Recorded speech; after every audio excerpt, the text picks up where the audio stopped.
Já ouviu falar em empresa júnior? Já ouvi falar. É um movimento bem bacana, cara. A empresa júnior é basicamente assim, é uma empresa que existe dentro do ecossistema da faculdade que é gerida 100% por alunos universitários. Um monte de adolescente emerento lá que está negociando com clientes, fazendo estratégia de marketing, que está escrevendo balanço patrimonial da empresa, fazendo DRE, que está fechando negócio, que está na prática atuando como é a vivência no mercado. Só que isso dentro de uma faculdade. E aquilo mudou muito a minha cabeça, porque eu comecei a perceber que as competências que eu estava aprendendo ali eram coisas que eu podia usar no dia a dia depois que eu saísse da faculdade. E aquilo que eu estudava em termodinâmica, mecânica dos fluidos, essas coisas que eu via na faculdade não tinham, sabe, uma máquina poderia fazer a conta que eu estava fazendo naquele momento ali, entendeu? Então, eu falei, empreendedorismo acabou sendo tão relevante para a sociedade, ao meu ver, como educação financeira.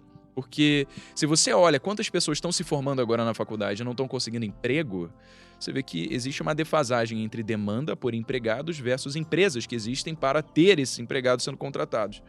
Ou seja, a gente precisa de uma sociedade que olhe para o mundo hoje com os olhos do século XXI e não com os olhos de 150 anos atrás, quando o modelo de ensino foi criado, para suprir a necessidade industrial de uma sociedade que queria formar robôs. Então, não tem nada de errado, mas o pensamento industrial que a gente tem hoje na escola, ele é linear, segmentado, repetitivo e ele é previsível também. Ele é linear porque você passa de série a série, subindo de ano após ano, você faz uma prova depois da outra. Ele é previsível porque você sabe o que esperar, ele é repetitivo porque você sempre faz a mesma coisa, ele é segmentado em áreas de ensino que não tem uma integração clara entre si, da mesma forma como departamentos de uma empresa de 150 anos atrás. É departamentalizado o ensino, é uma coisa muito separada. E aí, a gente olhando os problemas reais da sociedade de hoje, cara, pensa, se a gente não precisa de pessoas com senso crítico, capazes de olhar para o mundo e ver os problemas e trazer soluções criativas, inovadoras para o que está acontecendo. Se a gente pensa com a mentalidade de 150 anos atrás, a gente forma pessoas para resolver problemas 150 anos atrás, não os de hoje. Então, isso me deixou inconformado, vendo vários amigos que não estavam conseguindo emprego, ou então, quando estavam conseguindo, tinham que se contentar com um piso que era abaixo daquele que o seu diploma tinha concedido. Por quê? Os empregadores simplesmente não queriam contratar um engenheiro. Eles não queriam contratar um assistente, sabe? Mas para trabalhar que nem um engenheiro. Por quê? Tinha muito engenheiro sendo formado, pouca empresa precisando dessa demanda. E aí eu vi, posso então criar um canal para falar que gente que nem eu, cara, que fala de forma jovem, que nem uma conversa de bar aqui que a gente tá tomando cerveja, como se a gente estivesse tomando cerveja e tipo falando da vida, sabe?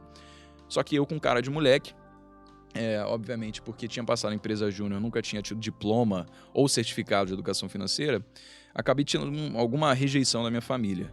Quando eu fui começar o canal do YouTube e eu tinha uns 500 inscritos, eu falei... Quando que foi isso, Breno? Foi 2018, no dia 4 de outubro de 2018, foi quando eu soltei o primeiro vídeo. Pô, legal, cara, cresceu rápido. E aí depois de um mês eu falei, vou largar a faculdade. O que pode parecer que é uma loucura, mas a gente não deve se confundir com uma análise crítica da circunstância em que eu vivia na época. Eu sabia que, mesmo apesar da rejeição, eu não seria expulso de casa, ainda ter comida na minha mesa, ainda ter cama onde dormir. Ou seja, eu estava num ambiente muito favorável para fazer uma análise fria e calculista do pior que poderia acontecer caso eu largasse a faculdade. E eu não larguei, de fato, eu tranquei. E ainda ter 2 anos para voltar para o mesmo lugar, para as mesmas pessoas, mesmos professores, muitas vezes até para os mesmos amigos, porque na engenharia a galera fica, né? Então, o que ia acontecer é que, cara, eu queria tentar. A pior coisa que eu via para mim era poder olhar para trás, era talvez olhar para trás e pensar, putz, e se eu tivesse tomado a iniciativa e eu não tomei? Eu não queria sentir isso, sabe? E aí, eu abandonei a faculdade, falei, eu vou focar agora tudo da minha vida para fazer esse negócio do YouTube dar certo.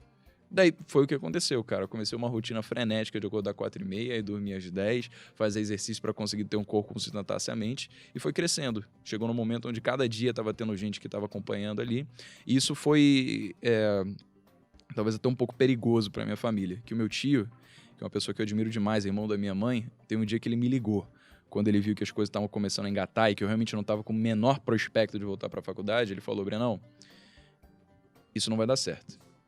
Você é um curioso aos olhos dessas pessoas. Você não tem diploma, você não tem nada que vá respaldar a credibilidade para as pessoas olharem para você como uma figura de autoridade.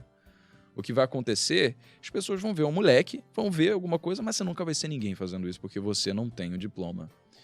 Eu acho que 2 coisas poderiam ter acontecido nesse momento, que foi eu poder aceitar aquilo e falar, você tem razão, voltar à faculdade, continuar a minha vida como se nada tivesse acontecido, frustrado por viver num ambiente que eu sabia que era antiquado e não falava com o que eu esperava para o mundo, ou então tentar encarar aquilo como o melhor discurso motivacional que eu já tive na vida e fazer mesmo assim para depois chegar no futuro e você falar que isso fez parte de alguma história de superação que eu tive, né? Sim. Então, acho que foi essa segunda mesmo que aconteceu e hoje estamos aqui falando sobre isso. Porra, que história massa, cara. Legal. Não conhecia tão profundamente essa questão da tua vida, mas eu ia te fazer essa pergunta. Quais foram as barreiras que você encontrou por ser tão jovem, não ter formação acadêmica? Elas foram mais internas? Elas foram mais da família? Foram dos amigos ou foi da audiência? Ou foi da molecada? Cara, sério, foi assim, eu nunca tive a menor dúvida, talvez por um pouco de prepotência ou ingenuidade, de que ia dar certo. Porque a única referência que eu tinha era dos livros que eu estava lendo na época, aqueles Segredos da Mente Bilionária, Pai Rico, Pai Pobre, Pense em Riqueza, obras clássicas para as pessoas que estão querendo buscar sucesso na vida. Tudo que eu queria era ser bem-sucedido. Era a única coisa que eu queria. E se as pessoas falaram para mim, pessoas que chegaram onde eu me via chegando, que independentemente do que aconteça, se eu continuar e persistir, uma hora vai dar certo, eu sabia que não ia dar errado.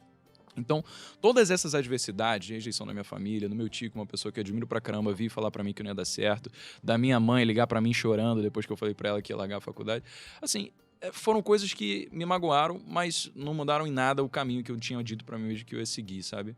E uma coisa que talvez contra-intuitiva que aconteceu foi a surpresa de a comunicação que a audiência teve comigo.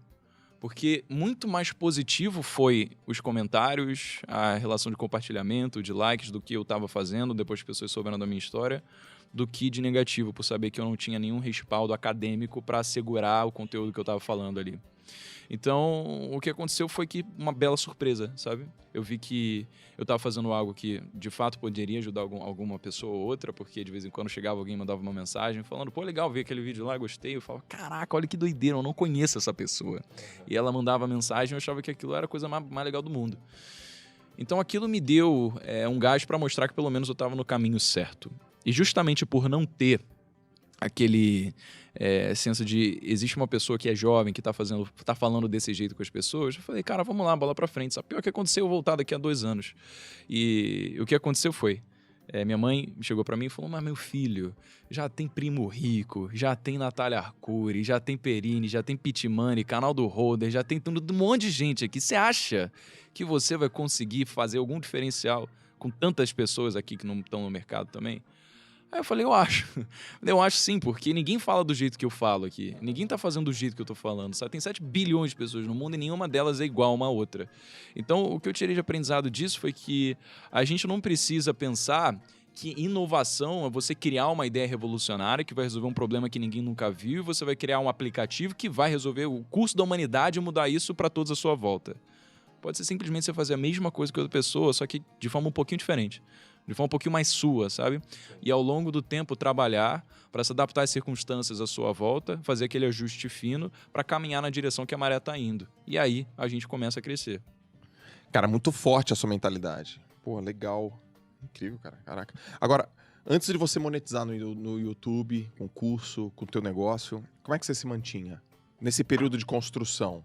Então, eu tive uma situação muito confortável, assim. Eu não acho que eu sou parâmetro para a história de superação, porque existem pessoas que vivem numa realidade que é absolutamente adversa, teriam muito mais dificuldade do que eu. Eu tive o luxo de ter a cama, de ter a comida, de ter o teto e de saber que, cara, eu não ia perder isso, mesmo se eu fazendo uma coisa que a minha família não acreditava que ia. Então, foi uma coisa muito calculada, sabe? Eu pude ser mantido. Depois de uns meses, depois que a receita do AdSense começou a surgir, parcerias começaram a entrar, então eu pude isentar o custo que a minha mãe tinha sobre mim enquanto eu só estava trabalhando e não estava recebendo nada. Mas até então, cara, foi uma situação bem confortável no sentido de eu não precisar me preocupar em me manter. Precisar me preocupar só em trabalhar, isso foi um privilégio. Porque eu pude fazer isso. Eu podia sentar e ficar 10 horas trabalhando, 12, 14 horas no dia direto, sem precisar me preocupar, porque eu sabia que de manhã eu ia ter um café da manhã ali que estava me esperando.